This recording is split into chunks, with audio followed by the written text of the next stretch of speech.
Hey everyone, in this video I wanted to introduce you to a new concept that will drastically improve not only how you roll in Jiu-Jitsu, but also how you spar in Muay Thai. That concept is called Mushin. It's the art of no mind, and it's somewhat similar to a meditation, or rather kind of similar to a flow state in a way. The idea with it is that when you are in this flow state, your focus is going to be broadened. So you can see more opportunities, you can move a bit easier and a bit smoother, and it will feel like you are more engaged in the match. So when you're watching some of our higher level athletes and some of our coaches and they're sparring or they're rolling, you'll actually see this happen a lot. If you ever watch crew Eric Wong as he's sparring, or Coach Edgar as they're sparring, it will feel as though when you're watching them that they're kind of floating, or they're just kind of flowing around, and they kind of don't really feel like they're in a panic. They don't really feel like they're working super hard, but they feel like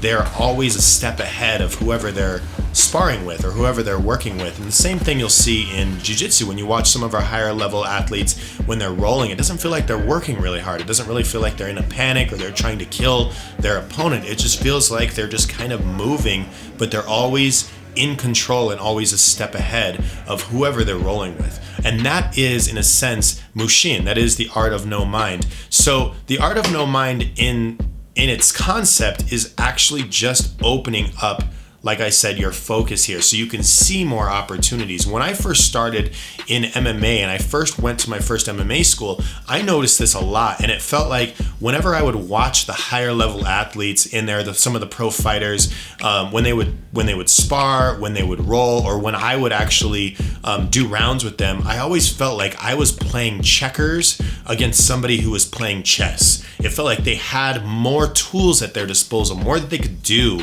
And it's like almost felt like they knew the moves before I did them. Like they had some kind of ability to read my mind and just react as I was throwing the punch, or react before I would step, or before I would grab something, or before I would move. And it was really frustrating. It was actually fairly intimidating at first, and then it became pretty frustrating because I'm kind of I have a very competitive personality. So when I see something and I don't understand it, or I see something and it feels like it's ahead of me, I just like drive myself, and it almost makes me crazy a little bit just because I want to get to it. So the more I kind of watched this, and the more I kind of understood this and listened to coaches and watched athletes fight, the more I understood this flow state. And then through reading and watching different philosophy and things like that, I've started to understand that this is Mushin. This is the art of no mind. So in order to kind of demonstrate or give you guys some context on how this works, I'm going to do a quick exercise with you, and hopefully it'll kind of illustrate the concept and illustrate how your brain works when you're doing this. So if you all watch me really fast, in whatever area you're in, if you're inside of a room right now, if you're inside of your workspace, or if you're outside or something like that, I just want you to keep your eyes on me for a second. And what I'm going to tell you to do is just, for 5 seconds or so, and I'll count it out, for 5 seconds or so, you're going to look around your area and you're going to just count all of the things in your area that are the color red. All right, so I'm going to give you guys 5 seconds, and go do that right now. Go for it.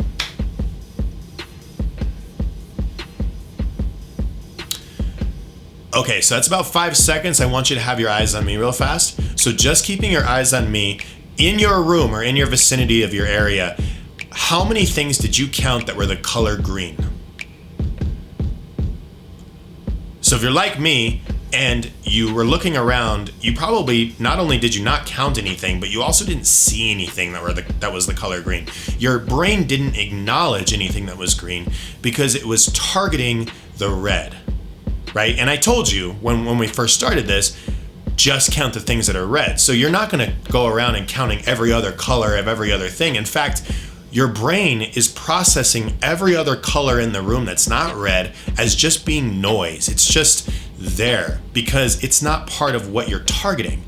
And that is, in a sense, that focus, right? So you're focusing on just red. Well, the art of Mushin is the idea that you are going to broaden that focus to being able to see not only what you're focused on, but all of the other opportunities as well. And how we train this when we're doing sparring or we're doing grappling is to actually not just tell ourselves, hey, I want to see more opportunities. Your brain doesn't really work like a computer. I can't just input some data and then all of a sudden a solution pops out. I wish it worked like that, but it doesn't. Your brain works like a muscle. You have to train it to be able to see things that you want, not necessarily just putting something in and expecting a result out. So how you train that, your brain works in two ways. Okay, you have two different stimuli that will give you, in a way, the ability to see something or detect something or build a habit, and that is pain and pleasure.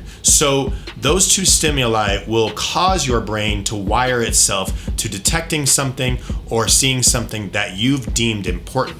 So how we do this is when we are rolling or when we are sparring and I get with my opponent, I want first to have an opponent that is controlled. I don't want to be fighting for my life while I'm trying to practice this. Okay, so your practice, like I said, you're building it like a muscle. If you go to the gym and you're lifting weights, you don't start with the heaviest weight. You don't start by trying to kill yourself. You work yourself up and you train your muscles to be able to handle something before you move on to the next level. So we always want to be starting with a controlled opponent across from us, somebody that we know isn't going to hurt us and we can just flow with. So then while you're flowing, you're going to kind of put yourself in like an autopilot. So I'm just going to be just flowing and reacting and moving, not trying to win, not trying to kill my opponent, not trying to do anything crazy. I just want to be moving and flowing with my partner. And then as I'm doing this, like I said, you have to stimulate your brain with some kind of reward system in order to